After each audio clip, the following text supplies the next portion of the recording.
Welcome to my channel my lord's voice. आज का session sovereignty के कॉन्सेप्ट पर है। अराउंड 40 मिनट का वीडियो होगा। क्या आप मुझे 40 सेकंड दे सकते हैं?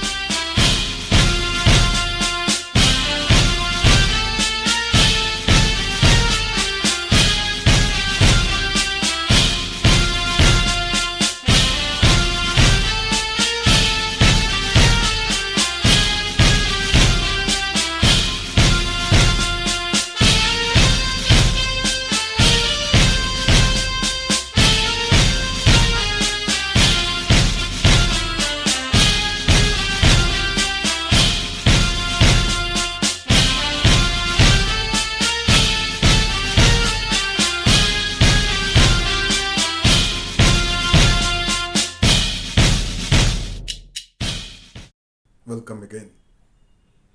कैसा लगा इन 40 सेकंड्स में? क्या फील हुआ आपको?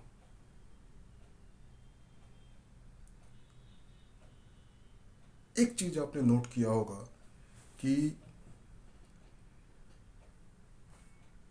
मैंने कोशिश किया कि 40 सेकंड्स में जो इम्पॉर्टेंट पॉइंट्स हैं डेवलपमेंट से रिलेटेड या कोई भी हिस्टोरिकल इवेंट से रिलेटेड, जो पोस्ट इंडिपेंडेंस इंडिया की बात है, उसको मैं छोटे से छोटे स्लाइड्स में आपको दिखा सकूं। विद द सॉन्ग सारे जहां से अच्छा हिंदुस्तान हमारा।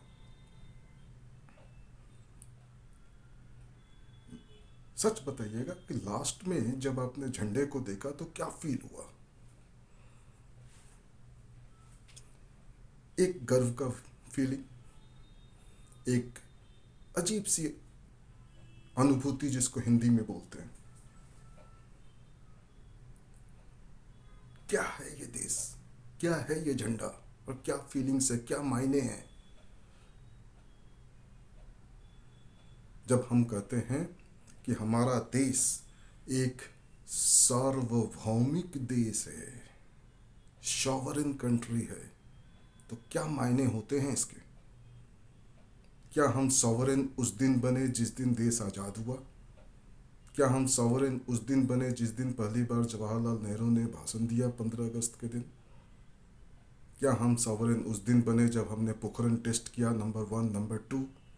या हम सॉवरेन उस दिन बने जिस दिन हमने पाकिस्तान के साथ वॉर जीता 1971 में, बांग्लादेश का क्रिएशन हुआ? या सॉवरेन उस दिन बने जिस दिन हमारा ग्रीन रिवॉल्यूशन हुआ, वाइट रिवॉल्यूशन हुआ? या फिर सॉवरेन हम उस दिन बने जब इंदिरा गांधी जी की गलतियों का नतीजा इमरजेंसी लादने का, उसको लेकर के जब जयप्रकाश नारायण जी खड़े हो गए? या सॉवरेन उस समय बने जब करप्शन की कहानियों को लेके अगेंस्ट में अन्ना हजारे जी खड़े हो गए? या कर सॉवरेन हम आज बन रहे हैं जब सोनम वांगचुक लद्दाख में अपने राज्य को, अपने यूनियन टेरिटरी को 6 शेड्यूल में डालने की मांग कर रहे हैं? या सॉवरेन हम उस दिन बने जब हमने पाकिस्तान को उनके आतंकवादी कार्रवाइयों का मुंह तोड़ जवाब दिया? कब बने सॉवरेन? क्या होता है ये सॉवरेन?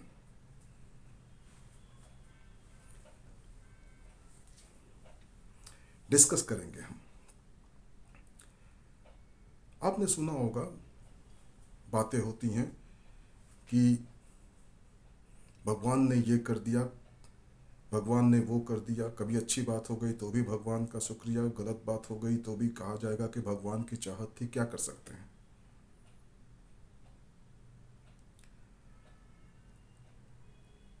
इसको कि हम लोग डिवाइन जस्टिस बोलते हैं, भगवान का कानून। तो सबसे पहला जो जब हम बोलते हैं कि सार्वभौमिक सॉवरेन कौन है, तो आप शुरुआती दौर में के डिस्कशंस में मैं आपको बता रहा हूँ कि 2 बेसिक कैरेक्टरिस्टिक्स होती हैं। पहला कैरेक्टरिस्टिक्स सॉवरेन या सार्वभौमिक जो है, उसका पहला कैरेक्टरिस्टिक्स ये होगा कि उसने जो भी कमांड बनाया, जो भी कानून बनाया, जो भी उसका कानून है, उसकी इच्छा है, वो सारे लोग मानेंगे बिना किसी इफ एंड बट के, बिना किसी लाग लपेट के सारे लोग मानेंगे, न सिर्फ मानेंगे बल्कि इस बात को भी मानेंगे कि उसका कानून हमें मानना है, कोई विरोध नहीं। दूसरा कैरेक्टरिस्टिक्स ये होता है किसी भी सॉवरेन अथॉरिटी का, मैं अभी प्रिंसिपल की बात कर रहा हूँ, दूसरा कैरेक्टरिस्टिक्स ये होता है किसी भी सॉवरेन अथॉरिटी का कि किसी भी दूसरे एजेंसी, दूसरा पर्सन, दूसरा देश, दूसरा कानून, किसी भी का भी कोई कमांड उसके अगेंस्ट में नहीं चलेगा। मतलब अगर कोई एक एंटिटी सॉवरेन है, एग्जाम्पल के लिए मान लेते हैं कि ए सॉवरेन है, ए अगर सॉवरेन है तो बी टू जेड जितने भी अदर अल्फ़ाबेट्स हैं वो ए की सारी बातों को न सिर्फ मानेंगे बल्कि ये भी एक्सेप्ट करेंगे कि हमें इसको मानना ही है, ए की बाहर बात को, और खुशी खुशी मानेंगे, सहर्ष मानेंगे, जैसे कि भगवान का वचन का आदेश हो। उसी तरीके से दूसरा कैरेक्टरिस्टिक्स होगा कि ए की बात को न सिर्फ मानेंगे बल्कि बी से लेकर के जेड उनकी किसी भी बात को ए नहीं मानेगा, ए पर लागू नहीं होता। तो ये दो बेसिक कैरेक्टरिस्टिक्स हैं। इन दो बेसिक कैरेक्टरिस्टिक्स के बेसिस पर अगर हम चेक करते हैं और टेस्ट करते हैं प्रोपोजिशन ऑफ सॉवरेनिटी को, तो सबसे पहली अथॉरिटी जो हमारे माइंड में आती है कि सॉवरेन कौन है, वो है भगवान। भगवान, अल्लाह, वाहेगुरु, जीसस क्राइस्ट, जो भी अपने अपने धर्म के हिसाब से आप मान लें, क्योंकि भगवान का आदेश सबके लिए न सिर्फ मान्य होता है बल्कि दिल से मान्य होता है, और हमारा कोई भी आदेश भगवान के ऊपर नहीं लगता।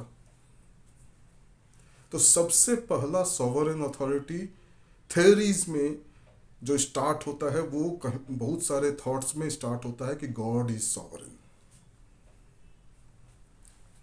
ना गॉड से रिलेटेड अगर कोई लॉ है तो वो है नेचुरल लॉ। जरिस्प्रूडेंस के क्लास में हम लोग पढ़ेंगे नेचुरल लॉ के बारे में, जर्मी बेंथम ऑनवर्ड्स, प्रिंसिपल्स उनके जूरिस्ट थे जर्मी बेंथम। तो गॉड से रिलेटेड जो है वो नेचुरल लॉ, प्राकृतिक न्याय, प्रकृति अपना न्याय खुद करती है, उसको प्राकृतिक न्याय बोलते हैं, उसको नेचुरल लॉ। वो लिखित नहीं है, लेकिन ये मान के चला जाता है कि जो कुछ भी हो रहा है वो भगवान के कानून के हिसाब से हो रहा है, भगवान की इच्छा के हिसाब से हो रहा है, इसलिए कोई कुछ नहीं बोल सकता। उसी को कुछ सिस्टम्स में कहा गया डिवाइन जस्टिस, नैसर्गिक न्याय, जिसको हिंदी में बोलते हैं डिवाइन जस्टिस।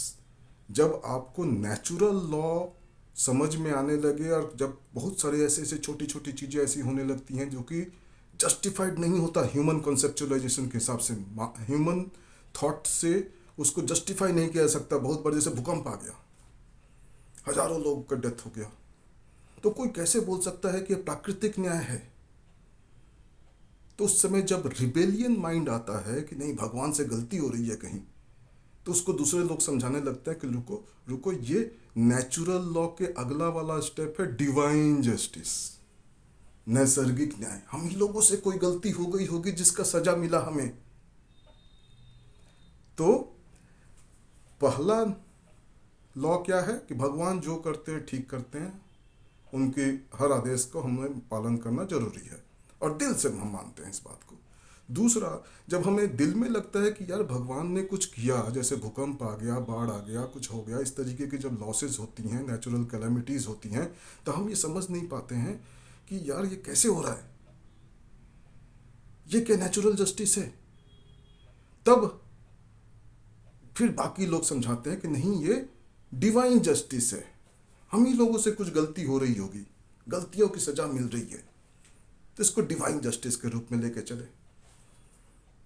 तो जब नेचुरल जस्टिस और डिवाइन जस्टिस के आगे सिविलाइजेशन आगे बढ़ता है, तब ह्यूमन जो टेंडेंसी है, ह्यूमन माइंड की जो टेंडेंसीज है, accumulation of power, accumulation of resources, ये बेसिक टेंडेंसी है।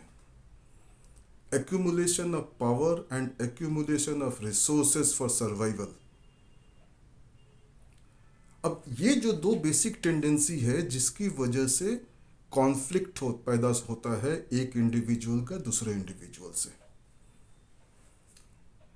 और जब इस कॉन्फ्लिक्ट को हम आगे डील करते हैं तो फिर एक सोशल कॉन्ट्रैक्ट थ्योरी का कॉन्सेप्ट आता है कि जब कॉन्फ्लिक्ट आगे बढ़ने लगा, तो कॉन्फ्लिक्ट जब आगे बढ़ने लगा तो कुछ लोगों ने सोचा कि इस तरीके के कॉन्फ्लिक्ट्स अगर एक दूसरे के साथ होता रहेगा, एक बंदे का अपने पड़ोसी से, पड़ोसी का दूसरे पड़ोसी से, फिर एक सोसाइटी का दूसरी सोसाइटी से, फिर एक राज्य का दूसरे राज्य से, एक देश का दूसरे देश से, तो फिर तो ये सर्वाइवल ही अंडर थ्रेट आ जाएगा, ह्यूमैनिटी का सर्वाइवल अंडर थ्रेट आएगा।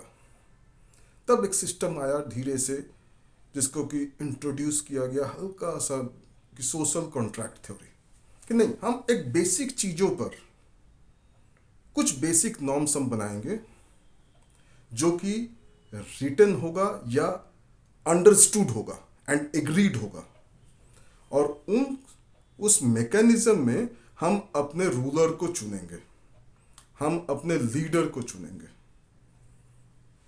और यहां से शुरू होता है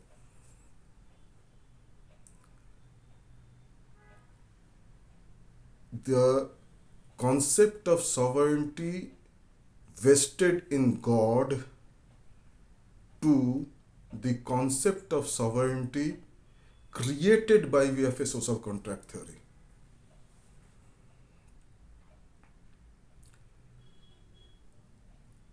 बेसिक चीजें जो है, nationalisation and concept of nationalisation, उस कॉन्सेप्ट में नहीं कि हम रिसोर्सेज के नेशनलाइजेशन जैसे कोल नेशनलाइजेशन, बैंकिंग नेशनलाइजेशन जो इंदिरा गांधी के टाइम में हुआ था, उस कॉन्सेप्ट में नहीं बोल रहा हूं मैं बोल रहा हूं process of evolution of a society as a nation. तो जब एक सोसाइटी एक नेशन के रूप में डेवलप करती है तो उसमें वो सोशल कॉन्ट्रैक्ट थ्योरी के थ्रू ये एक अंडरस्टैंडिंग बनती है कि हम लोग, जैसे डेमोक्रेटिक फॉर्म ऑफ गवर्नमेंट अगर है हमारे देश में, तो हम लोग क्या इलेक्शन में पार्टिसिपेट करेंगे, अपने लीडर्स को चुनेंगे, और वो लीडर्स फिर हमारे सुविधा का ध्यान रखेंगे और हमारे लिए काम करेंगे, हमारे लिए कानून बनाएंगे जो कि हम लोग मानेंगे। तो ये एक सिस्टम फिर डेवलप हुआ। अब इस कॉन्टेक्स्ट में सॉवरेंटी हमें समझनी है कि सॉवरेंटी होती क्या है। अब इस कॉन्टेक्स्ट में जब आप सॉवरेंटी को जनरली देखें तो है क्या, लॉ मेकिंग पावर, जिसको कि इनिशियल फेजेस में कहा गया कि law making power, eminent domain. Eminent domain का कॉन्सेप्ट ये था कि गवर्नमेंट किसी भी डेवलपमेंट के लिए आपके प्रॉपर्टी वगैरह को ले सकती है, जैसे acquisition of land, all those powers. और इनिशियल फेजेस में law making power, eminent domain and another concept था कि sovereign can not be sued without its consent, मतलब सरकार के खिलाफ कोई भी केस मुकदमा नहीं हो सकता जब तक उनका कंसेंट ना हो। तो ये सॉवरेनिटी का जब इनिशियल कॉन्सेप्ट था। आप जब इसका वेस्टर्न कंट्रीज में इसका डेवलपमेंट देखते हैं, इंडिया और इंडियन हिस्ट्री में अगर आप देखेंगे तो कॉलोनाइजेशन से पहले एक कॉन्सेप्ट ऑफ नेशन इंडिया का टेरिटोरियल एंड फिजिकल फॉर्म की बात कर रहा हूं मैं, वो उतने स्ट्रांगली नहीं दिखता है जितना कि concept of Indian and Indian civilization जो दिखता है मैथमेटिक्स के फील्ड में, साइंस के फील्ड में, रिलीजन के फील्ड में एंड फिलॉसफी के फील्ड में। वो जो दिखता है वो as a nation physical form में उतना स्ट्रांगली नहीं दिखता जितना कि बाकी फील्ड्स में दिखता है। तो इसलिए जब हम लोग कॉन्सेप्ट ऑफ सॉवरेनिटी का हिस्ट्री देखते हैं तो इंडियन कॉन्टेक्स्ट में देखें या फॉरेन कॉन्टेक्स्ट में देखें, वो स्टार्ट होता है जब यही जो दो टेंडेंसीज है ह्यूमन बीइंग की, desire to accumulate wealth and desire to acquire power. इन दो टेंडेंसीज की वजह से इनिशियल फेजेस में बहुत सारे जगह पे पॉकेट्स बन गए फ्यूडल्स सोसाइटी के लोगों का, फ्यूडल माइंडसेट के लोगों का। और जब ये फ्यूडल माइंडसेट का ग्रुप्स बनने लगा, जैसे एक छोटा सा एरिया है जहाँ पर कि उनके अंदर में लोग काम कर रहे हैं, उसको राजा बोले, जैसे भी बात करें, तो ये जो फ्यूडल माइंडसेट के लोग बन गए, तो फ्यूडल माइंडसेट के लोग धीरे धीरे चल करके काफ़ी पावरफुल होते चले गए। तो यहाँ से फिर जब सोशल रिफॉर्मर्स आए तो उन्होंने बोला कि नहीं, फ्यूडल माइंडसेट से काम नहीं होगा, फ्यूडल एस्पेक्ट्स को हमें रिमूव करना पड़ेगा and we will have to work for each and every individual. इसमें एक दो जो इनिशियल जूरिस्ट थे या थिंकर्स थे, आयल से जूरिस्ट नहीं, थिंकर, तो उन्होंने बोला कि we will have to start a journey from feudalism to nationalism. मतलब फ्यूडल पॉकेट से हमें नेशनल स्टेटस एक्वायर करना है। इसमें आ जाएंगे जीन बॉडिन, जो फ्रांस के थे। उन्होंने बहुत काम किया। वो एक्चुअल में चाहते थे कि फ्रेंच किंग जो हैं वो जो फ्यूडल लॉर्ड्स हैं उनको ओवर पावर करें, और तब उन्होंने इस कॉन्सेप्ट को डाला। उसी तरीके से थॉमस हॉब्स इंग्लैंड में थे। उन्होंने बोला कि जब सॉवरेन होना चाहिए किंग रूलर को, एंड उसका जो अल्टीमेट पावर है कि he should have the power to declare war also, means all the powers.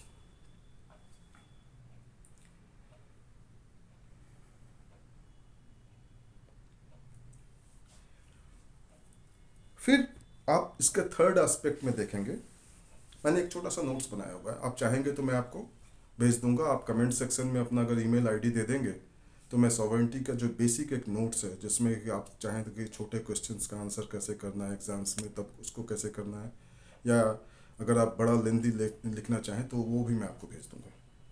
Email अगर आईडी आप भेजेंगे तो मैं आपको ईमेल आईडी से भेज दूंगा। तो फिर जो मैंने अभी थोड़ी देर पहले बात किया कि सोशल कॉन्ट्रैक्ट थ्योरी भी आया, और सोशल कॉन्ट्रैक्ट थ्योरी के बेसिस पर आया कि पॉपुलर सॉवरेंटी, ये यूएसए का कॉन्सेप्ट है। पॉपुलर सॉवरेंटी, पॉपुलर सॉवरेंटी कुछ नहीं, बेसिकली वो एस्पेक्ट है कि पॉपुलर मैंडेट से अपने हम रूलर्स को चुनेंगे। तो popular sovereignty was the basis for declaration of independence in 1776 in USA. फिर आया फ्रेंच कॉन्स्टिट्यूशन 1791 में। उसमें कुछ इंपॉर्टेंट चीजें थी जो मैं पढ़ देता हूं, दैट विल हेल्प यू। कि sovereignty is one, indivisible, inalienable and imperceptible.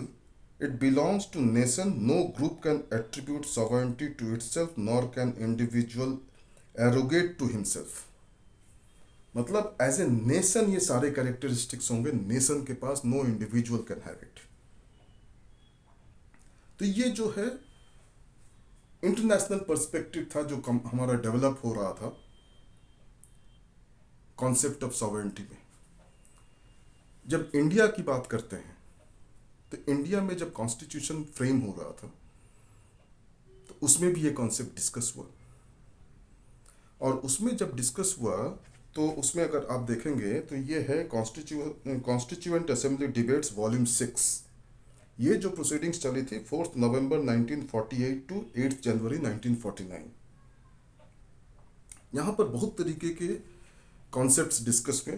जैसे पहले आया यूनिटरी कॉन्स्टिट्यूशन को डिस्कस किया गया as a supremacy of central policy only. उसके बाद फिर फेडरल कॉन्स्टिट्यूशन के रूप में डिस्कस हुआ। उसमें जो लिखा है मैं थोड़ा सा पढ़ देता हूँ, क्योंकि ये हमारे फोर फादर्स ने कॉन्स्टिट्यूशन ड्राफ्ट करते समय ये डिस्कस किया था। उसमें आया कि central and subsidiary polity with specific demarcated sovereignty in respective fields with single citizenship and single constitution. ये जो एस्पेक्ट था यूनिटरी कॉन्स्टिट्यूशन का, उसको इंडिया ने रिजेक्ट किया। इंडिया ने बोला कि यूएसए मॉडल हम लेंगे but minus the concept of dual citizenship. उनका यूएस में था कि स्टेट की सिटीजनशिप अलग थी और सेंट्रल लेवल पर उनकी सिटीजनशिप अलग हुआ करती थी। तो उन्होंने बोला कि नहीं, हम यूएस मॉडल ऑफ कॉन्सेप्ट लेंगे माइनस ड्यूअल सिटीजनशिप। सिटीजनशिप एक होगा, single vote, single citizen single vote. फिर ये कॉन्सेप्ट आया कि लॉ मेकिंग पावर क्या होगा। तो लॉ मेकिंग पावर के कॉन्सेप्ट में भी जैसे वहाँ पर सेंट्रल गवर्नमेंट का अलग लॉ है, लॉ मेकिंग पावर है, एंड स्टेट सो कॉल्ड, अगर आप इंडियन कॉन्टेक्स्ट में समझना चाहें अमेरिकन कॉन्सेप्ट्स को, तो उनका स्टेट का अलग पावर है। इंडिया ने ऑस्ट्रेलियन कॉन्सेप्ट लिया। ऑस्ट्रेलियन कॉन्सेप्ट्स अगर आप देखेंगे संविधान में लिखा हुआ है कि जो इंडियन फेडरेशन को उन्होंने फ्लेक्सिबल फेडरेशन बोला। जो आप कॉन्स्टिट्यूशन में पढ़ेंगे कि लॉ मेकिंग पावर में लिस्ट 1, लिस्ट 2, लिस्ट 3। लिस्ट 1 जो सेंट्रल गवर्नमेंट का लॉ मेकिंग पावर है, लिस्ट 2 स्टेट गवर्नमेंट के लॉ मेकिंग पावर है, एंड लिस्ट 3 वो कंकरेंट पावर्स हैं। ये जो कॉन्सेप्ट है ये ऑस्ट्रेलियन कॉन्स्टिट्यूशन से लाया गया। तो इंडिया ने यूएस को देखा, बाकियों को देखा, तो सब में से जो बेटर कॉन्सेप्ट जो इंडिया के लिए अडॉप्टेबल था वो उन्होंने लिया। ये जो लॉ मेकिंग पावर क्यों इतना रेलेवेंट है? लॉ मेकिंग पावर रेलेवेंट इसलिए क्योंकि लॉ जिसके पास पावर बनाने का होगा उसी के पास सॉवरेंटी होगी। तो इंडिया में इस कॉन्सेप्ट को लाया गया और कहा गया कि हमारे यहाँ इन राइटिंग ये क्लियरली डिमार्केट किया जाएगा कि कौन से अथॉरिटी को किस पॉइंट पर लॉ बनाने का पावर होगा।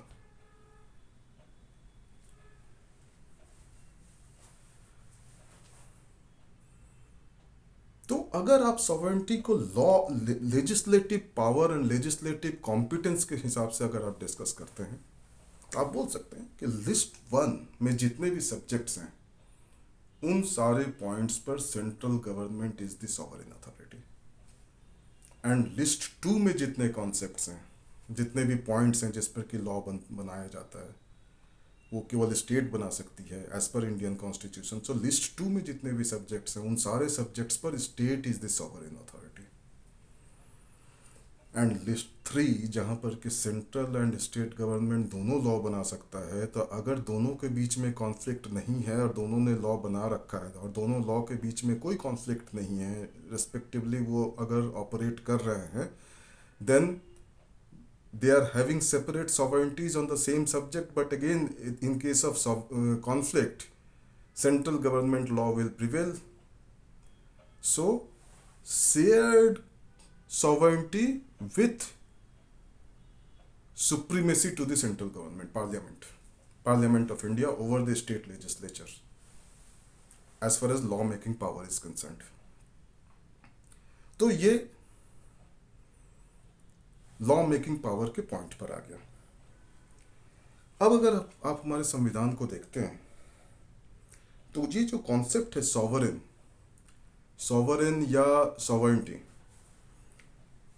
ये बेसिकली अगर आप देखेंगे कि कहाँ कहाँ पर ये हमारे कॉन्स्टिट्यूशन में आया हुआ है, तो आप देखेंगे कि 13 प्लेसेस पर सॉवरेंटी वर्ड इस्तेमाल हुआ है। सॉवरेन एक जगह पे, बाकी 12 प्लेसेस पर सॉवरेंटी।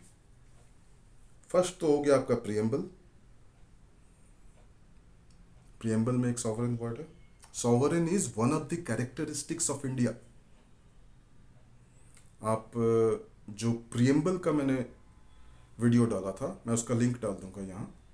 प्रियम्बल में ये क्लियर है कि we the people of India having solemnly resolved to constitute India into a के बाद 4 कैरेक्टरिस्टिक्स थे इंडियन रिपब्लिक के, उसमें सबसे पहला कैरेक्टरिस्टिक था sovereign. Sovereign, socialist, secular, democratic, ये 4 कैरेक्टरिस्टिक्स थे। इन 4 कैरेक्टरिस्टिक्स में सबसे पहला कैरेक्टरिस्टिक्स है सॉवरेन। तो वो एक प्रीएम्बल हो गया।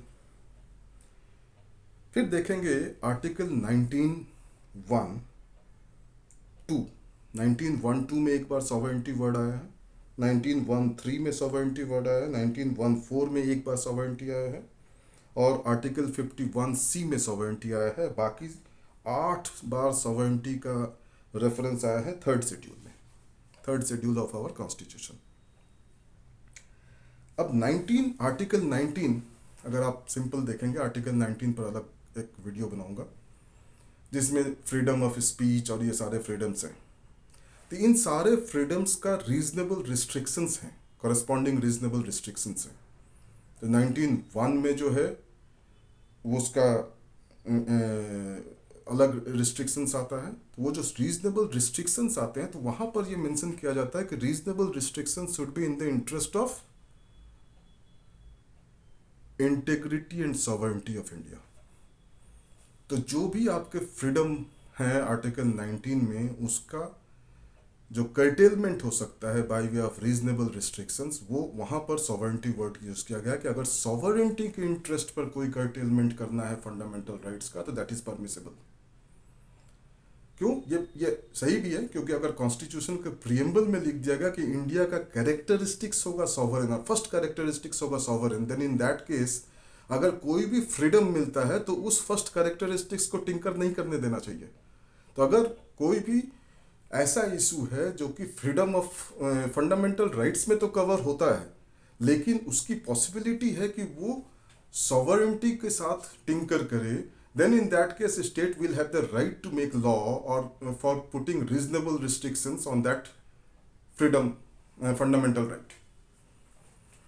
शेड्यूल 3 जो है वो है जिसमें 8 बार सॉवरेनिटी की बात आई है। ये एक्चुअली में कुछ नहीं है, ये है शेड्यूल 3 में डिफरेंट फॉर्म्स हैं जिसमें लोकसभा के मेंबर्स, राज्यसभा, विधानसभा, विधान परिषद, सुप्रीम कोर्ट के ऑनरेबल जजेस, हाई कोर्ट के ऑनरेबल जजेस, CAG, इन सारे का जो शपथ लेने का जो एक फॉर्मेट होता है कि आपको शपथ लेने का जो फॉर्मेट होगा कि आपको इस तरीके से शपथ लेना है जब आप इस पोस्ट को होल्ड करने शुरू करेंगे, तो उन फॉर्मेट्स में ये सॉवरेनिटी का कॉन्सेप्ट डाला हुआ है।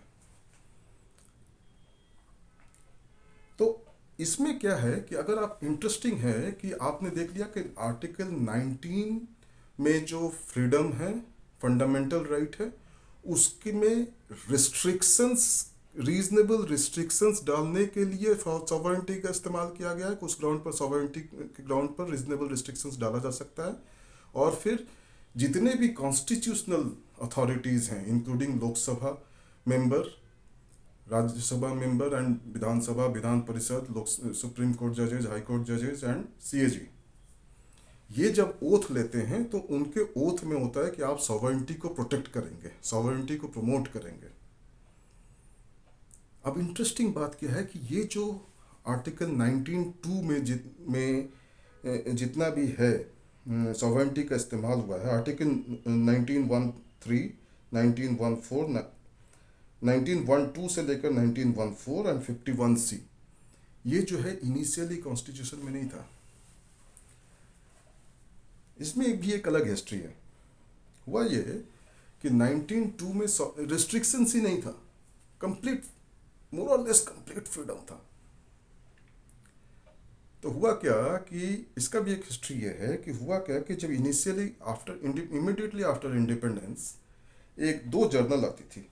एक है क्रॉसरोड्स जो बॉम्बे से पब्लिश होती थी, और दूसरा है ऑर्गेनाइजर जो ईस्ट पंजाब में पब्लिश होती थी। अब ये जो जर्नल्स हैं, ये क्रॉसरोड अलग अलग राज्यों में बिकता था, ऑर्गेनाइजेशन भी अलग अलग राज्यों में ऑर्गेनाइजर भी बिकता था। तो स्टेट ऑफ मद्रास ने क्या किया, उन्होंने एक लॉ बना दिया, एक ऑर्डर निकाल दिया। उसमें वो क्या था कि section 9(1)(a) of Madras maintenance of public order act 1949 कि यहाँ नहीं बिकेगा आपका, मद्रास में, मतलब स्टेट ऑफ मद्रास में नहीं बिकेगा। गवर्नमेंट ऑफ मद्रास ने कर दिया कि यहाँ पर नहीं बिकेगा इस राज्य में, एक ऑर्डर निकाल दिया क्रॉस रोड्स के अगेंस्ट में। तो उसमें वो मैटर, वो जो ऑर्डर था वो चैलेंज हो गया। वो मैटर डिसाइड हुआ Ramesh Thapar versus state of Madras 1950, AIR supreme court 124। ये साइटेशन है, मैं लिंक में दे दूंगा। उसी तरीके से जो ईस्ट पंजाब में ऑर्गेनाइजर जो पब्लिश होती थी, उसको दिल्ली गवर्नमेंट ने रोक दिया। दिल्ली गवर्नमेंट ने एक ऑर्डर पास कर दिया under section 71C of east Punjab public safety act 1949। उन्होंने बोला कि आप कोई भी इस जर्नल को दिल्ली में बेचने से पहले आप मुझे पहले दिखाओगे कि आपने क्या क्या लिखा है। वो भी चैलेंज हो गया। वो भी Brajbhushan versus state of Delhi की जजमेंट है 1950, AIR SC 129। ये दोनों जजमेंट्स में इन दोनों ऑर्डर्स को क्वेश्चन कर दिया गया कि नहीं, एब्सोल्यूट फ्रीडम है। 1902 में रीजनेबल रिस्ट्रिक्शंस था नहीं, तो एब्सोल्यूट फ्रीडम है, तो उन्होंने क्वेश्चन कर दिया। अब जब क्वेश्चन हुआ तब जाकर के अमेंडमेंट आया 1902 में। अब देखेंगे कि जो प्री फर्स्ट अमेंडमेंट आया, जिसमें 1902 में जो पहले पोजीशन था अमेंडमेंट से पहले, वो मैं पढ़ देता हूँ। Nothing in subsection A of clause 1 shall affect the operation of any existing law insofar as it relates to or prevents the state from making any law relating to libel, slander, defamation, contempt of court, or any matter which offends against decency or morality, or which undermines the security or tends to overthrow the state। अब ये amendment करके इसमें reasonable restriction को डाला गया। First जिसमें first amendment era में जो 1902 आया, उसमें आया कि nothing in sub clause A of clause 1 shall affect the operation of any existing law or prevent the state from making any law in so far as such law imposes reasonable restrictions on the exercise of right।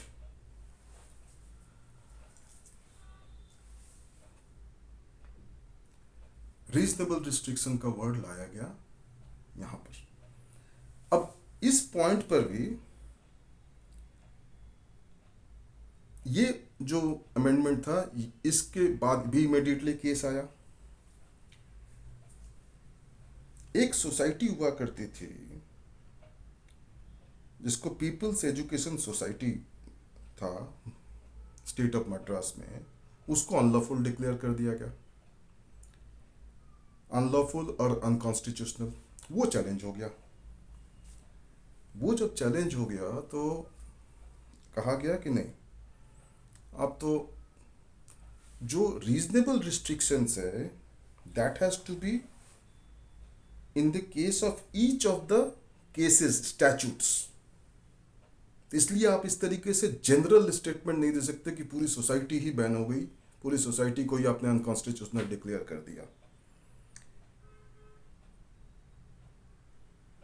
उसमें जो provision involve था वो था section 15(2)(b of Indian criminal law amendment act 1908, जिसको as amended by Indian criminal law amendment Madras act of 1950। इसके against में matter supreme court आया और वो डिसाइड हुआ state of Madras versus VG Row 1952 1 SCC 410। मैं लिंक दे दूंगा। उसमें कहा गया, बहुत interesting, it is important, para 23, it is important in this context to bear in mind that the test of reasonableness, जो कि अमेंडमेंट से आया था, reasonableness पहले तो था ही नहीं, test of reasonableness whether prescribed should be applied to each individual statute impugned, and no abstract standard or general pattern of reasonableness can be laid down as applicable to all cases। कहने का मतलब क्या हुआ कि जब reasonable restrictions की आप बात करते हैं तो ये ईच एंड एवरी स्टैच्यूट में होना चाहिए कि क्या क्या रिस्ट्रिक्शंस आप लगाना चाहते हैं। जनरल कंडीशंस नहीं लगा सकते। इसके बाद फिर अमेंडमेंट्स हुए। फिर अमेंडमेंट्स होने के बाद ये जो है प्रेजेंट फॉर्म वो आया।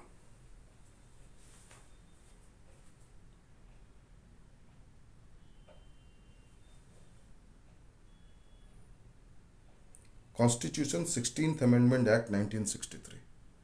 ये जो प्रेजेंट फॉर्म है ये इसमें आया, जिसमें बहुत सारे अब जो क्रिमिनल सेक्शंस भी हैं, क्रिमिनल आईपीसी में सेक्शंस जो थे, सेक्शन 117 है, सेक्शन 124A है, सेक्शन 48 है, 153A 1A, 153B, 171C, 228, 228A, 295A, 298, 351, 354, 354A, 354C, 354D, 355, 383, 390, 499, 504, 505 1B, 505 1C and 509।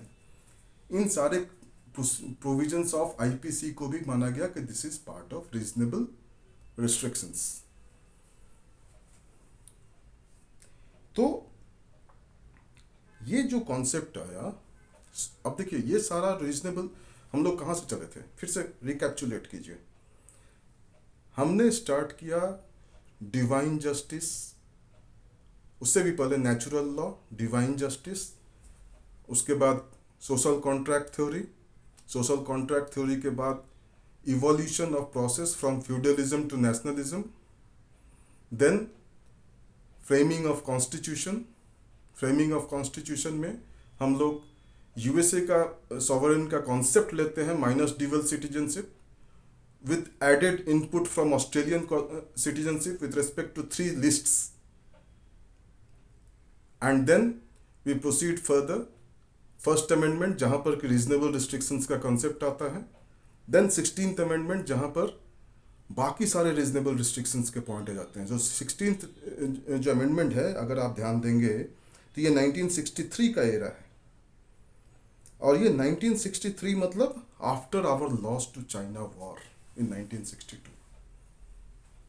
तो ये जो अमेंडमेंट्स आया था, इस अमेंडमेंट में सारे जो 19 में जो रीजनेबल रिस्ट्रिक्शंस डाले गए on the ground of sovereignty, ये चाइना वॉर के बाद डाला गया। प्रियम्बल में शुरू से है, अभी भी है, लेकिन फ्रीडम ऑफ स्पीच और उससे रिलेटेड जो आर्टिकल 19 के हमारे फंडामेंटल राइट्स हैं, उसमें जो रीजनेबल रिस्ट्रिक्शंस डाले गए on the ground of sovereignty, वो 1963 में आफ्टर चाइना वॉर।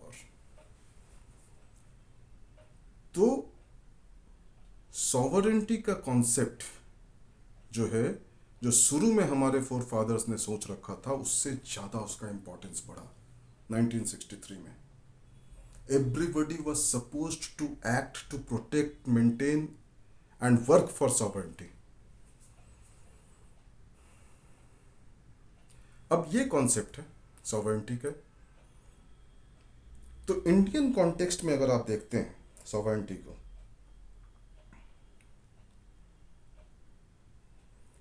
तो ये बहुत क्लियर है कि सेंट्रल गवर्नमेंट के पास कुछ parliament, central government means parliament, if you consider the point on the issue of power to legislate, तो पार्लियामेंट के पास जो पावर्स हैं वो पावर्स उनको सॉवरेंटी ग्रांट करते हैं। स्टेट के पास जो पावर्स हैं वो स्टेट को सॉवरेंटी ग्रांट करते हैं। कंकरेंट जो लिस्ट है उसमें दोनों के पास सॉवरेंटी है, शेयर्ड है। अब इन तीनों सॉवरेंटी को देखें, एक्सक्लूसिव सॉवरेंटी किसी के पास नहीं है। इमरजेंसी प्रोविजंस को छोड़ दे, कुछ इमरजेंसी प्रोविजंस है जिसको हम लोग अलग से डील करेंगे, जबकि किसी राज्य में इमरजेंसी लग गया, देश में इमरजेंसी लग गया, तब क्या पोजीशन होगा। उन इमरजेंसी प्रोविजंस को अगर हम लोग नॉर्मल सर्कमस्टांसेस में अगर डील करें, तो कॉन्सेप्ट ऑफ सॉवरेंटी जो है वो एक्सक्लूसिव किसी के पास नहीं है। और अगर इनके भी, अगर आप शेयर्ड सॉवरेंटी की भी बात करते हैं, क्योंकि सेंट्रल गवर्नमेंट का लॉ जो है स्टेट पर लागू तभी होगा जब वो सेंट्रल गवर्नमेंट के सब्जेक्ट से रिलेटेड हो। स्टेट गवर्नमेंट के सब्जेक्ट से रिलेटेड लॉ पॉइंट पर अगर इमरजेंसी प्रोविजंस के बिना अगर सेंट्रल गवर्नमेंट लॉ बना देती है, तो सुप्रीम कोर्ट स्ट्रक डाउन कर देगी कि आपके पास तो पावर टू लेजिस्लेट ही नहीं है। उसी तरीके से वैसे वर्सा भी है। अगर कंकरेंट लिस्ट में है, कंकरेंट लिस्ट में सेंट्रल गवर्नमेंट भी बना देती है, स्टेट गवर्नमेंट भी बना देती है। इन दैट केस दोनों कॉन्फ्लिक्ट अगर होता है, रिपग्नेंसी अगर आती है, तो फिर सेंट्रल गवर्नमेंट मीन्स पार्लियामेंट का लॉ प्रिवेल करेगा, state law will be discarded by the central government as well as by the court if it is challenged on the ground of repugnancy. So exclusive jurisdiction on all the points, if we say there is no sovereignty, exclusive jurisdiction on all the points, some points parliament, some points state, some points both, but all these points can be set aside by the court. Any law made under list 2 by state government can be set aside by the court. Similar is the situation, any law made by parliament can be set aside by the court on the ground of violation of fundamental right and whatever it is. तो और supreme court के पास भी power है, they can make guidelines to be treated as law, binding law under article 141 142. जैसे Vishakha judgement, sexual harassment of women in work places, कोई law नहीं था, supreme court ने विशाखा जजमेंट में ये पूरा गाइडलाइंस फ्रेम कर दिया कि unless until you make a law this will be the binding law. तो लॉ इनिशियली बनाया सुप्रीम कोर्ट ने, बाद में पार्लियामेंट ने भी लॉ बना दिया, then parliament law will prevail. उसी तरीके से अगर आप ये तो था कि सुप्रीम कोर्ट ने कोई लॉ बनाया, उसके in furtherance of that effort parliament ने एक और लॉ बना दिया, that both of them goes into same direction. We have instances जहां पर कि सुप्रीम कोर्ट ने कुछ लॉ बनाया जिसको कि पार्लियामेंट ने चेंज कर दिया, एंड आप ये नहीं बोल सकते कि वो पॉजिटिव डायरेक्शन में गया था.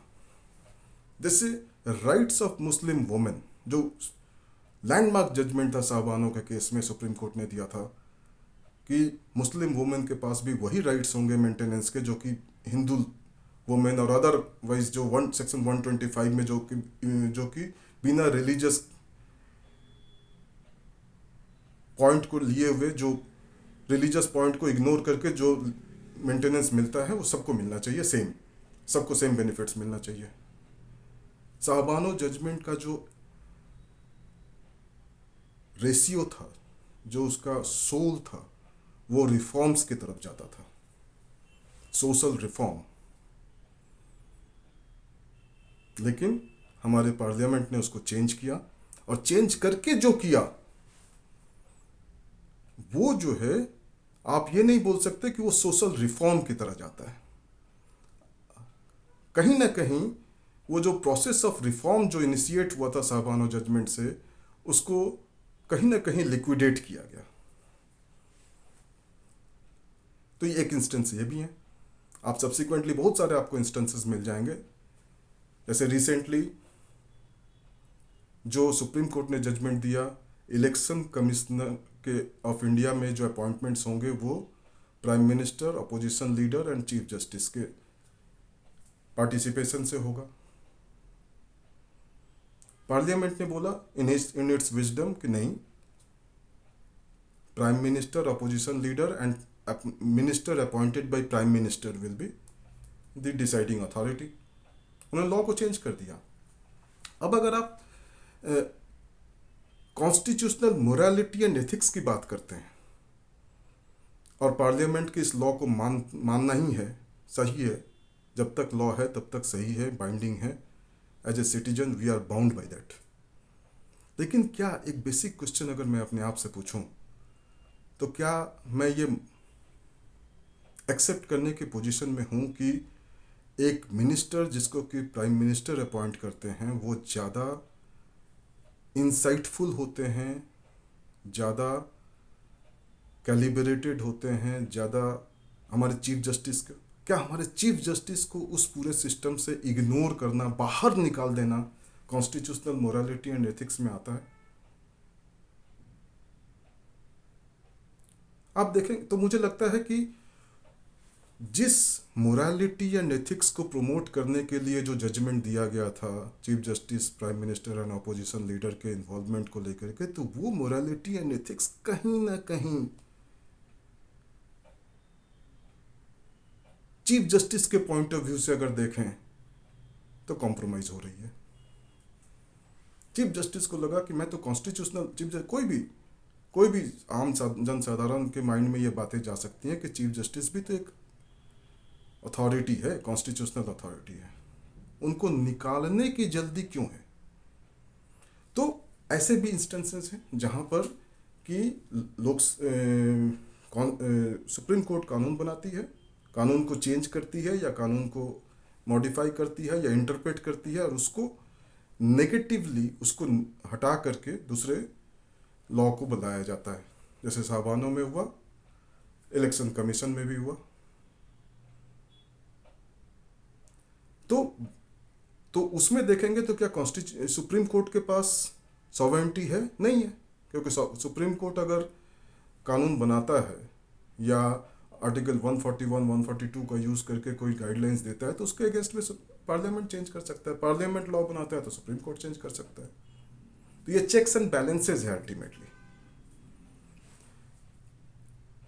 तो इस पॉइंट ऑफ व्यू से अगर आप देखेंगे तो हमारे कंट्री में कोई भी ऐसा एस्पेक्ट नहीं है जिसको कि हम बोलें कि जिसके पास एक्सक्लूसिव सॉवरेनिटी हो।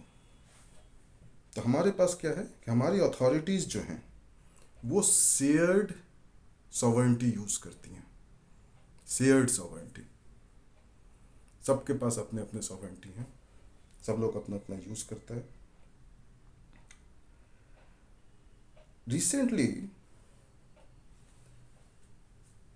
रिसेंट कुछ जजमेंट्स आए जिसमें कहा गया कि सारी अथॉरिटीज़,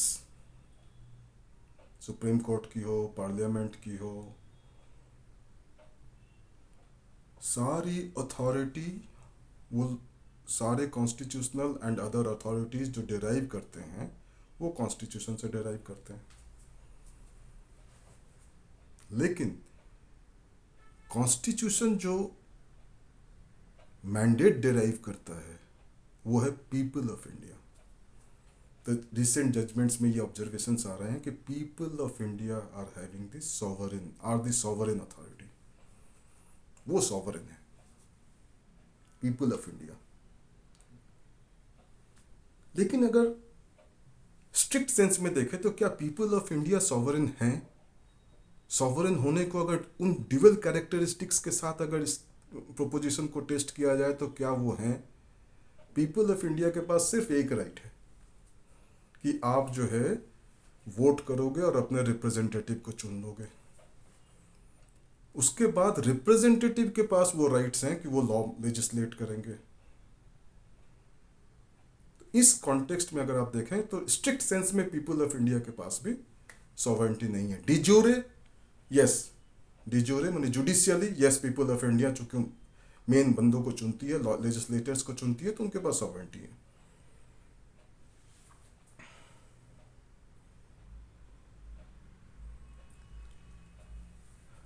इस कॉन्टेक्स्ट में अगर आप फिर से सॉवरेनिटी को फिर से यहाँ पर नटसेल में लेके आए तो दो कैटेगराइज कर सकते हैं, internal sovereignty and external sovereignty as a nation. Internal sovereignty क्या है, जो हम लोगों ने अभी सारा डिस्कस किया कि सोशल कॉन्ट्रैक्ट थ्योरी से हम लोग अपने रिप्रेजेंटेटिव को चुनेंगे और वो फिर हमारा लेजिस्लेट करेगा लॉ, वो फिर इंटरप्रेट सुप्रीम कोर्ट करेगा, चेक्स एंड बैलेंसेस चलती रहेंगी, लॉ बनेगा, चेंज होगा, ये सारा प्रोसेस हुआ। इंटरनल मतलब सेंट्रल गवर्नमेंट और पार्लियामेंट ऑफ इंडिया और स्टेट लेजिस्लेचर्स जो लॉ बनाएंगी वो रिस्पेक्टिव फील्ड्स में काम करेगा, subject to affirmation by the court while exercising the right to judicial review of all the laws and subject to the fundamental rights कि वो violet नहीं होना चाहिए। तो ये हो गया आपका इंटरनल सॉवरेनिटी जो कि शेयर्ड है amongst all the constitutional authorities, state legislature, parliament, supreme court, high court, ये शेयर्ड है एंड पीपल ऑफ इंडिया। जब एक्सटर्नल की बात करेंगे, external sovereignty, then in that case we should have absolute sovereignty vested in our Parliament of India and central government। हम बाहर की किसी भी अथॉरिटी को अपने ऊपर कोई भी आदेश देने का राइट नहीं देंगे। यह है एक्सटर्नल सॉवरेनिटी। हम कभी भी कोई ट्रीटी अगर साइन करते हैं किसी भी इंटरनेशनल अथॉरिटीज़ के साथ या दूसरे कंट्रीज़ के साथ, तो that is on the basis of presumption that the other party और other international authority recognises us as a sovereign country. ये ट्रीटी है, तो treaty as a sovereign country. तो ये दो पार्ट में आप इसको अल्टीमेटली लेके जा सकते हैं कि सेंट्रल एंड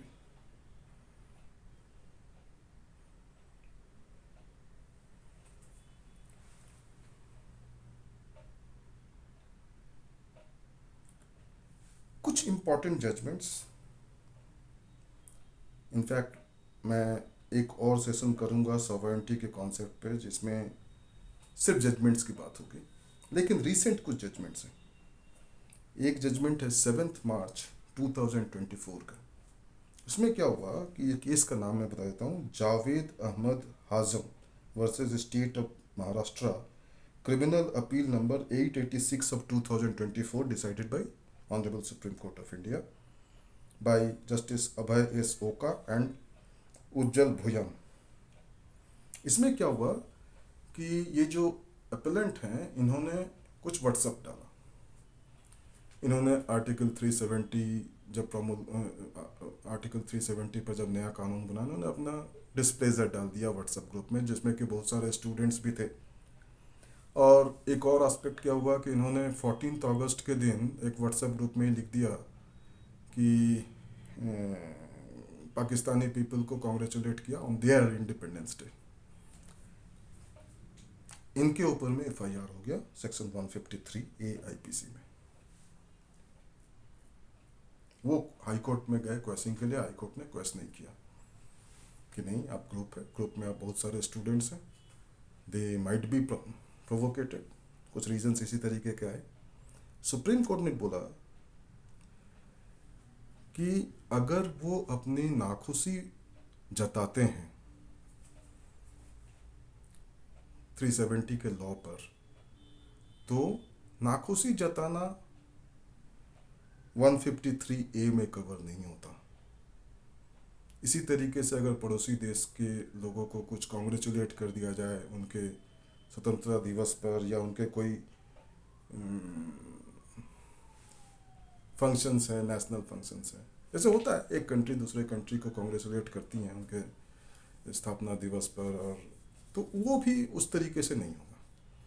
मतलब ये दोनों एक्ट को उन्होंने सॉवरेनिटी को चैलेंज करने वाला एक्ट नहीं समझा सुप्रीम कोर्ट ने।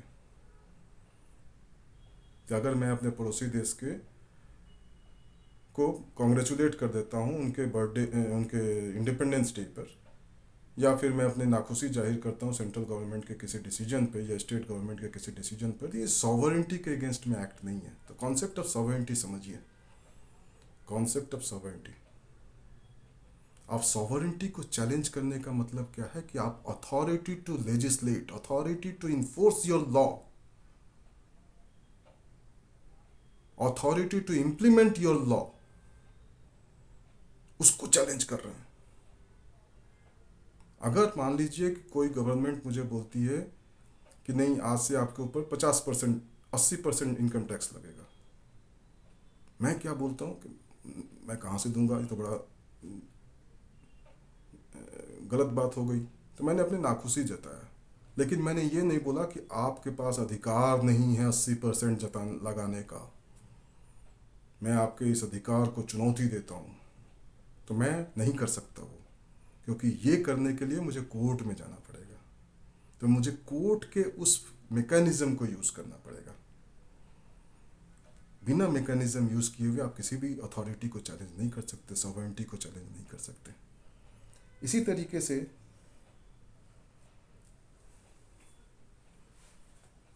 सीता सोरेन, जो उस पर कि मैंने एक अलग से वीडियो बनाया था, Sita Soren versus union of India, जिसमें भी कि यही होल्ड किया गया कि constitution is source of authority and constitution derives it's power from the people of India. People of India को इसमें रिकॉग्नाइज किया गया। इलेक्टोरल बॉन्ड का केस जो आया रिसेंटली 15 फरवरी 2024 के दिन, association of democratic rights versus union of India. इसमें कहा गया कि कोई भी कानून अगर बनाया जाता है, पार्लियामेंट बनाए, स्टेट लेजिस्लेचर बनाए, तो उनके फेवर में ये मान के चला जाएगा कि वो कॉन्स्टिट्यूशनल है, लीगल है, वैलिड है। प्रिजम्पशन ऑफ कॉन्स्टिट्यूशनलिटी, हालांकि ये बहुत सेटल्ड लॉ है, लेकिन इन्होंने रीट्रेट किया। ये मान के चला जाएगा कि ये सब चीज़ वैलिड है। अगर कोई चैलेंज करता है देन उसको प्रूव करना पड़ेगा कि ये कैसे, अगर सॉवरेंटी के ग्राउंड पर चैलेंज करता है, रीजनेबल रिस्ट्रिक्शंस के ग्राउंड पर चैलेंज करता है, देन उसको प्रूव करना पड़ेगा कि सॉवरेंटी कैसे ये हैम्पर होती है।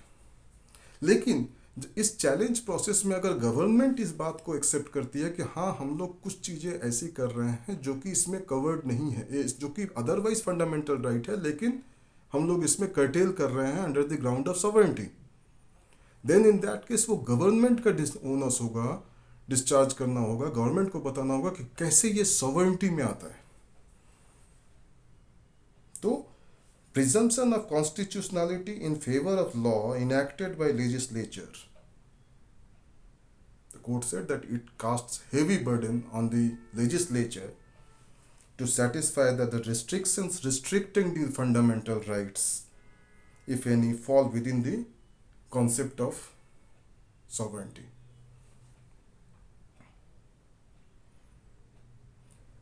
आर्टिकल 370 जब डिसाइड हो रहा था मैटर, 11 दिसंबर 2023 का जजमेंट है, उसमें भी एक मुद्दा उठाया गया कि state of Jammu and Kashmir के पास अपनी एक सॉवरेंटी थी जब वो इंडियन टेरिटरी को ज्वाइन किया।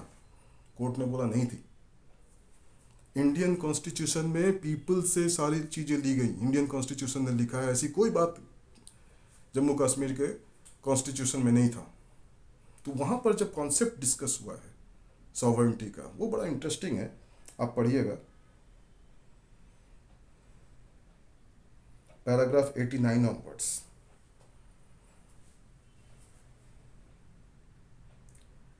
उसी में सारी बातें आती हैं, एक्सटर्नल सॉवरेंटी, इंटरनल सॉवरेंटी, ये सारे कॉन्सेप्ट्स आएंगे और कहा जाएगा कि नहीं, कोई सॉवरेंटी नहीं थी।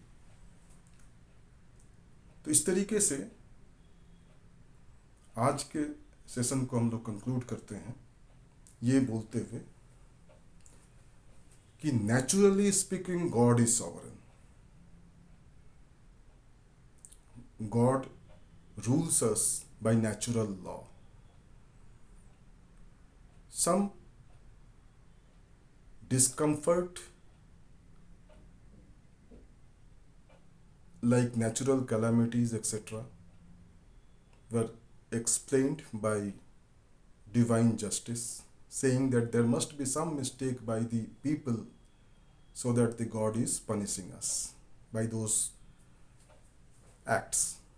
Thereafter, the journey from feudalism to the concept of a nation, feudal society to the formation of nation. Thereafter, social contract theory, on the basis of which US Declaration of Independence happened. Then we adopted the concept of sovereignty from USA minus dual citizenship concept, plus the concept of sovereignty, shared concept of sovereignty from Australian Constitution, which was further followed by the discussions in our Constitutional Draft Assembly, in which we developed our society, country as a flexible federal state. Initially, we started with absolute freedom under Article 19 without any concept of reasonable restriction, which was followed by First Amendment and then 16th Amendment after China War, where other terms of reasonable restrictions were added. So, the concept of sovereignty can be used to curtail your freedom given in the fundamental rights also under Article 19. No other fundamental right can be curtailed on the ground of sovereignty. There is not. There is no other mention. But Article 19, yes. Article 51AC, there is a fundamental duty to protect our sovereignty and unity and integrity of country. That was also added subsequently. If you minutely see, in our preamble, there is a third part. First part is the 4 characteristics of India as a republic: sovereign, socialist, secular, democratic. And then 3 achievements to be obtained: justice, equality, and liberty. And with all these achievements, we were supposed to achieve what? Dignity of individual, unity and integrity of our country. Now, under Article 19, you will find that along with sovereignty, the term integrity has also been used. Sovereignty and integrity of country. The word unity has not been used in Article 19. Can we say that unity is not there in Article 19? No, we cannot. Basic concept क्या है कि अगर आप preamble में ही लिखा हुआ है कि सॉवरेन कैरेक्टरिस्टिक्स जो कंट्री का है, उसका मोस्ट इम्पॉर्टेंट एस्पेक्ट है क्या अचीव करना? इंडिविजुअल की डिग्निटी और unity and integrity of country. तो अगर अचीवमेंट्स में ये 2 लास्ट अचीवमेंट्स हैं, तो क्या हम बोल सकते हैं कि आर्टिकल 19 में merely because unity has not been mentioned हम यूनिटी को इग्नोर करेंगे आर्टिकल 19 में? नहीं. सॉवरेंटी एंड इंटेग्रिटी अगर आर्टिकल 19 में दिया है विदाउट मेंशनिंग ऑफ यूनिटी, इसका means sovereignty includes that object of insuring unity and integrity along with dignity of individual. So article 19 का जब रीजनेबल रिस्ट्रिक्शंस की बात होगी तो इंटेग्रिटी के साथ यूनिटी को भी पढ़ना पड़ेगा. तो ये आपका कॉन्सेप्ट था सॉवरेंटी का. होपफुली आपको अच्छा लगा होगा. आप अगर चाहेंगे तो आप कमेंट्स बॉक्स में मुझे अपना ईमेल आईडी देंगे तो मैं जो नोट्स है, जो जजमेंट्स हैं इससे रिलेटेड, वो भी मैं आपको भेज दूंगा फ्री ऑफ कॉस्ट. एक ध्यान रखिएगा कि मैंने ये चैनल स्टार्ट ही किया है इसलिए कि 27-28 सालों के प्रैक्टिस के बाद मुझे लगा कि जो केसेस बिहार और यूपी से और मध्य प्रदेश से और उस तरीके वहाँ से जो आती हैं, उसमें बहुत सारे ऐसे लीगल इश्यूज होते हैं जो कि लोअर कोर्ट्स और हाई कोर्ट के लेवल पर लिए नहीं जाते एडवोकेट्स के द्वारा, और उसमें बहुत सारे ऐसे एस्पेक्ट्स आ जाते हैं जो कि प्रॉब्लम क्रिएट करते हैं सुप्रीम कोर्ट में. इसलिए मैं चाहता हूँ कि एक मोर डेप्थ डिस्कशन, नॉलेज हो स्टूडेंट्स के लेवल पर, लॉयर्स के लेवल पर, ताकि आगे चल कर के हम इन चीज़ों को प्रॉपरली इनकॉर्पोरेट कर सकें अपने लीगल प्रैक्टिस के फील्ड में. कोई पॉलिटिक्स नहीं. अगर जब आप कॉन्स्टिट्यूशन को पढ़ें तो इस बात को ध्यान में रखें कि पॉलिटिकल पॉइंट्स को बिल्कुल नहीं डिस्कस करना. केवल कॉन्स्टिट्यूशन और constitutional morality and constitutional ethics. Voice of constitution, that's what I call it. My lord's voice. My lord is my constitution.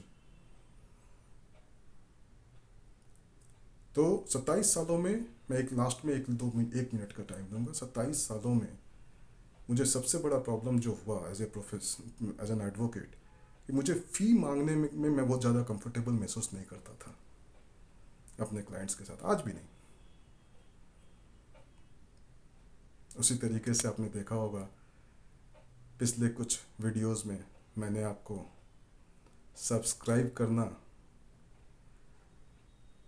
Share करना और लाइक करने के बारे में मैं बोल नहीं पाया। क्या करेंगे आप? मेरे लिए नहीं, स्टूडेंट्स ग्रुप में करो, लॉयर्स ग्रुप में करो, डिस्कस करो, ताकि किसी भी टॉपिक पर एक हेल्दी डिस्कशन हो सके और हम इन चीज़ों को लेकर के एक एजुकेशनल पॉइंट ऑफ व्यू से एक अवेयरनेस क्रिएट कर सकें अपने लॉ स्टूडेंट्स और लॉयर्स के बीच में। Thank you for going through the entire video.